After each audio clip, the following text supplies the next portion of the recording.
Os sinos de alarme soam no seio tecnológico da igreja Hedwigan. Os Maxwellistas, um ramo da lendária Igreja do Deus Quebrado, vestem armaduras de energia e reúnem armas de laser e plasma de seu arsenal.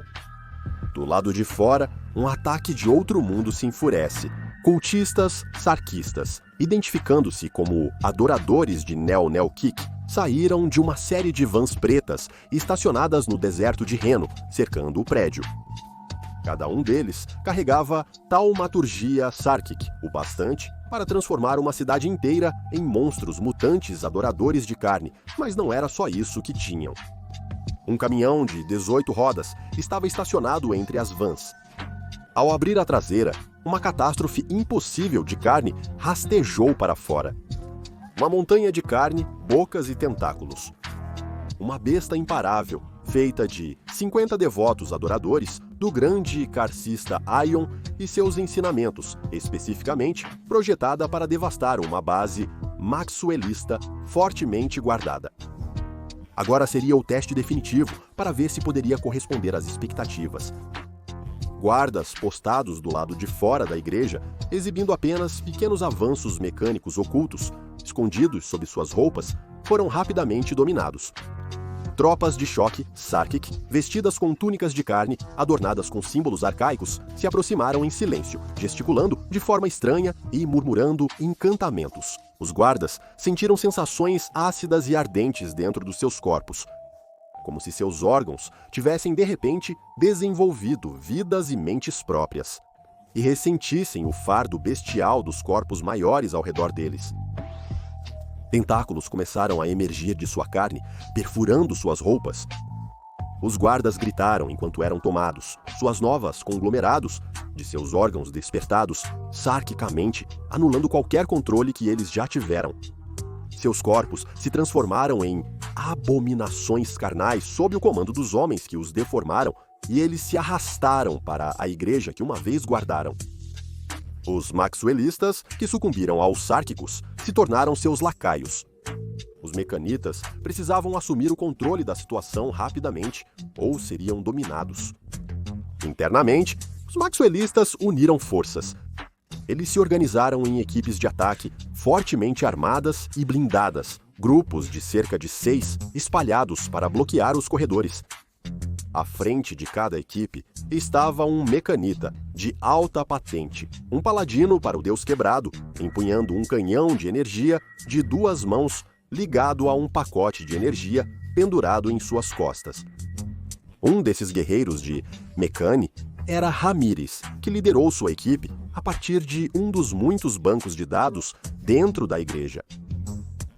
Os maxwellistas reverenciam esses tipos de redes, esse tipo de dados, como sagrados, e eles não poderiam cair nas mãos doentes dos sarquicistas. Se eles conseguissem extrair qualquer uma dessas informações, poderiam causar danos enormes à causa dos maxwellistas. Ramírez ouviu um guincho úmido terrível e viu um monstro virando a esquina, uma abominação vermelha e crua de carne podre, um câncer rastejante que já foi um dos guardas. Seus muitos olhos se fixaram em Ramírez e sua equipe e fizeram uma corrida estridente, estendendo seus tentáculos e apêndices ósseos. Mas Ramírez permaneceu inabalável. Ele nivelou seu canhão de energia e deu tudo de si, enviando um feixe purificador de luz branca para o coração do monstro, fazendo-o explodir imediatamente em chamas. Ramírez ordenou que a equipe prosseguisse enquanto o monstro agonizava e morria próximo a eles. Sem tempo a perder. A equipe avançou para o corredor adjacente, armas em punho. Ao encontrarem mais bestas de carne gritantes, eles atacaram, reduzindo-as a cascas carbonizadas. Um dos maxwellistas mais jovens da equipe, Julian, disse: "Cara, eu esperava que esses sarquistas fossem muito mais duros. Talvez eles sejam apenas um papel." Ele nunca conseguiu terminar essa frase. Um enorme tentáculo irrompeu por uma porta próxima e se enrolou em Julian, enquanto ele gritava de horror. O resto da equipe, incluindo Ramírez, atirou no tentáculo, mas ele pareceu indiferente. Enquanto Julian implorava para ser salvo, o tentáculo o arrastou, para a Geoescuridão, considerado perdido. Ramírez não estava aceitando isso. Com o canhão de energia carregado, ele perseguiu o colega de equipe abduzido pela escuridão da porta destruída. O resto da equipe, sem questionar, seguiu-o. Mal sabiam eles, uma armadilha os esperava do outro lado. Na pressa, alguns da equipe pisaram nos sigilos de sangue que os feiticeiros de Sarkis pintaram no chão como armadilhas para ursos. Os maxwellistas congelaram e gritaram enquanto seus corpos encolhiam e viravam cubos de carne vermelha. Ramírez e alguns outros tiveram sorte de sobreviver a isso, mas eles ainda não estavam fora de perigo. Feiticeiros Sarkic e monstros de carne estavam posicionados por toda a sala, vindos de várias direções. A equipe de ataque Maxwellist se agrupou em uma formação apertada, costas com costas, e atirou contra as criaturas que os cercavam. O canhão de energia laserou monstros, enquanto a armadura de Ramírez desviava as maldições menores dos feiticeiros árquicos, que desencadeavam ataques taumatúrgicos à distância. Mas os companheiros de equipe, ao seu redor, não tiveram a mesma sorte. Seus corpos começaram a tremer e contorcer, crescendo membros extras, quase como insetos, de seus ossos, com longos tentáculos agarradores brotando de cada centímetro de pele exposta. De repente, Ramírez tinha inimigos mortais por todos os lados, e tudo o que ele podia fazer era correr. Ramírez abriu caminho pela multidão de horrores, saindo para pedir reforços aos outros contingentes de Maxwellis em Nevada. Mas lá fora não estava melhor. Seus irmãos e irmãs em tecnologia estavam sendo massacrados pelos invasores Sarkic. Com horror, ele presenciou companheiros de culto que ele conhecia e amava sendo mortos ou transformados por esses monstros profanos. Alguns eram atacados implacavelmente por bestas carnívoras do tamanho de humanos com muitos apêndices cruéis. Outros estavam sendo transformados nesses mesmos cães de ataque mutantes por praticantes Sarkic. Ainda outros, como o pobre Julian, estavam envolvidos pelos tentáculos de um monstro de carne de 15 metros de altura, repleto de membros preenseis de pesadelo, cada um provavelmente capaz de chicotear através de um prédio. Mas se Ramírez fosse morrer hoje, ele não morreria como um covarde. Ele morreria como um herói. Com um rugido que era parte medo, parte vingança e parte fúria justa, ele virou seu canhão de energia em direção à gigantesca abominação e abriu fogo. Ele disparou um poderoso feixe de luz mortal, contínuo, que certamente esgotaria as células de combustível de sua arma. Mas, como já estava praticamente morto, isso não importava mais. Ele atirou até a arma quebrar. Depois a abaixou com horror ao ver que a besta de carne não foi afetada e as queimaduras que causou em sua blasfema carne curaram instantaneamente. A abominação levantou um enorme tentáculo, pronto para desferir um golpe esmagador em Ramírez, como se a morte do Mecanita não fosse nada mais para essa imensa criatura do que espantar uma mosca incômoda. Ramírez fechou os olhos e rezou para Mecane enquanto o tentáculo caía, mas nunca o atingiu. Ramírez abriu os olhos, surpreso por ainda conseguir, e olhou para cima. Lá, ele viu algo incrível, algo inacreditável. Era o Optimus Prime. Sim, o Optimus Prime. Líder dos Autobots, voando com propulsores a jato, segurando o poderoso tentáculo. Corra! Saia daqui! Optimus disse, no tom sonoro de seu dublador original, Peter Cullen. Você lutou bem, amigo. Eu cuido disso daqui pra frente. Tendo sido uma criança nos anos 80, Ramírez tinha isso gravado em seu cérebro para não questionar as ordens de Optimus Prime. Enquanto os outros Sarkics ficaram paralisados de espanto com o que estava acontecendo, Ramírez pulou para o veículo mais próximo e disparou pelo deserto, levantando nuvens de poeira. Agora era apenas Optimus e os Sarkics. Ele jogou o tentáculo para o lado, deu um mortal para trás, até ao chão, e assumiu uma postura de luta, enquanto seus inimigos confusos se agrupavam ao seu redor. Se tivessem que matar um personagem principal de uma amada franquia multimídia hoje, para alcançar seus objetivos sombrios, era um nível baixo, ao qual estavam dispostos a se rebaixar. Escutem com atenção, humanos, disse Optimus. É contra a minha natureza prejudicá-los sem motivo. Então, vou dar a vocês uma chance, apenas uma, para parar de lutar e deixar este lugar. Se fizerem isso, eu os deixarei ir e não teremos mais problemas. Se não fizerem, não terei piedade de vocês. Pensem com cuidado, isso não será oferecido a vocês 2 vezes. Os Sarkics poderiam estar refletindo sobre isso. Optimus falou com tanta autoridade que todos os presentes sabiam. Se a luta começasse, seria até a morte. A abominação atacou Optimus com uma enxurrada de tentáculos, com precisão letal. Mas o Autobot estava pronto. Ele deslizou habilmente para o lado, desviando dos tentáculos no último instante, antes de disparar uma saraivada de tiros de armas de energia na carne miserável do monstro. Optimus correu para frente, seus passos metálicos sacudindo a terra. Os feiticeiros Sarkic acenaram com as mãos e falaram suas encantações, mas não adiantou. Não havia carne em Optimus Prime que sua magia negra pudesse manipular.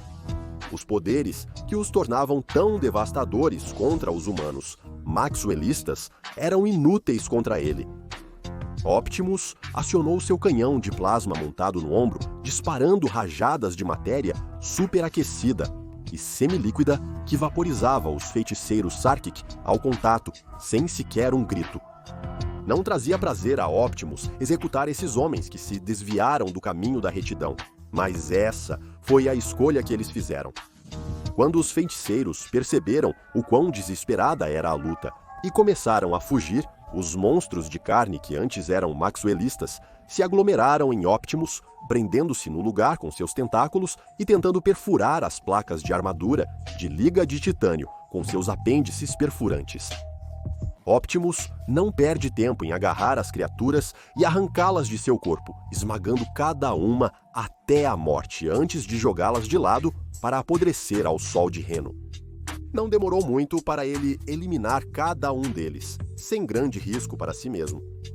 A gigantesca abominação, o que a Fundação SCP se referiria como um Behemoth SK Biotype 001, seria um pouco mais desafiadora.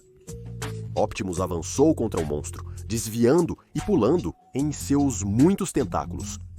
Ele subiu neles como uma escada de carne, até estar perfeitamente posicionado para saltar no ar, suspenso bem acima do monstro, sua sombra eclipsando o sol. Lá no breve segundo em que ficou suspenso no lugar, ele ativou o ultrapoderoso blaster de Ion em suas costas e saltou, disparando um feixe de energia no monstro, cozinhando-o até o centro como a maior porção de carne assada do mundo. Isso foi apenas mais um crossover cada vez mais covarde de SCP-Splend? Não, este era o SCP-5984, uma criação do engenheiro maxwellista Stanley Budinsky. Essa fascinante anomalia da cultura pop foi o resultado de uma série de compromissos bizarros feitos por essa ramificação particular dos mecanicistas para criar um defensor imparável em sua guerra interminável contra as forças do sarcasmo. Nossa história começa nos dias de Hawkalon, de 2011, onde o terceiro filme da adaptação live action de Michael Bay da franquia Transformers, Lado Oculto da Lua, estava prestes a chegar aos cinemas. Como parte da extensa campanha de marketing do filme, Paramount e Hasbro criaram uma estátua de metal de 6,5 metros de Optimus Prime, uma estátua que, pouco depois do lançamento do filme, desapareceu misteriosamente. Neste ponto, a Fundação não tinha motivo para se envolver. Pelo que sabiam, um superfã de Transformers com inclinação criminosa ganhou uma ótima adição para sua sala, mas nada de anormal ocorria. Foi aí que eles se enganaram. Um grupo de devotos da igreja do maxwellismo havia fugido com o Optimus Prime e eles estavam prestes a dar a ele um upgrade. Adicionaram, entre outras coisas, juntas de aço de liga de tungstênio articuladas que permitiam amplitude total de movimento, e armadura de liga de titânio sobre várias partes do corpo, permitindo uma defesa abrangente, que torna a maioria das armas convencionais ineficazes contra ele. Ele também possui armas a laser e plasma funcionais, incluindo o icônico canhão de ombro do Optimus e um blaster iônico em suas costas. E, claro, eles imbuíram o Optimus com uma inteligência artificial de classe Asimov completa, com capacidades de falas completas. E não apenas qualquer capacidade de fala. Um chip de voz projetado para imitar a voz do ator Peter Cullen, que interpretou o Optimus Prime desde 1984. Como medida contra ataques sárquicos em suas forças e bases, o SCP-5984 tem sido extremamente eficaz, com uma taxa de sucesso de 98,5%. Apesar do tamanho e ostentação de uma réplica de combate do líder dos Autobots, ele também se mostrou uma ferramenta eficaz em manobras defensivas cirúrgicas precisas em nome da Igreja. Assim como seu homólogo fictício, este otimista mostra respeito pela vida humana e se limita a ataques precisos, sem o uso de artilharia, quando está em uma área onde baixas humanas poderiam ser um risco. No entanto, embora isso seja tudo muito bom, a Fundação tem mais preocupações do que apenas preservar a vida. Há também a questão do véu a considerar. E provavelmente não precisa dizer que testemunhar um Optimus Prime da vida real chutando um monstro de carne de 15 metros de altura no meio de uma área populosa pode levar muitos civis a reavaliar suas ideias sobre a realidade consensual. Por isso, em situações onde o SCP-5984 corre o risco de quebrar o véu, a Fundação criou um procedimento conhecido como Protocolo Disjuntor. Pelo Protocolo Disjuntor, ativado em incidentes com o SCP-5984, em áreas muito populosas, a Fundação bloqueará as estradas de acesso à área e desativará a internet num raio de 16 quilômetros. Em seguida, será implantada a Força-Tarefa Móvel Omnicron 84, o poder além da imaginação, com armas que emitem pulsos eletromagnéticos capazes de desativar temporariamente o SCP-5984. No entanto, se isso não funcionar, eles terão o plano de contingência final, aplicando tratamento amnésico em massa para todos dentro da zona de quarentena e enviando um míssil de pulso eletromagnético não nuclear para desativar a anomalia, antes de levá-la de volta para o relicário armado e área de contenção 02. Mas você não pode manter um bom Autobot desativado por muito tempo. Nos mais de 10 anos desde a primeira ativação da anomalia, ela enfrentou várias escaramuças com diferentes ativos de forças Neo-Sarkic em todos os Estados Unidos. Com todo esse caos causado por uma anomalia, a Fundação estava ansiosa para conhecer seu criador, Stanley Budinsky, um engenheiro de alto escalão e pessoa de interesse da Fundação na Igreja do Maxwellismo. Em entrevista ao Dr. Dennis Witwica, pesquisador da Fundação, Budinsky confessou que adaptar as capacidades do SCP-5984 em um corpo metálico existente era muito mais prático e eficaz em termos de recursos do que criar um eles mesmos. Budinsky afirmou que os maxwellistas escolheram a estátua de Optimus Prime dentre as várias de metal ao redor do mundo por gostarem e se identificarem com a franquia Transformers. Para ele, os mecanitas e os sarcacistas eram iguais aos Autobots e aos Decepticons. Um deve ficar de pé, um deve cair, ambos presos em um combate eterno. A doutora Witwica não resistiu e perguntou: por que ir tão longe com a voz? Parece desnecessário, não? Budinsky simplesmente riu e disse: você não daria a ele a chance? Agora vá conferir SCP-001, o Deus Quebrado, Ciclo Ogboro, e SCP-001, Igreja do Deus Quebrado. Explicado para mais.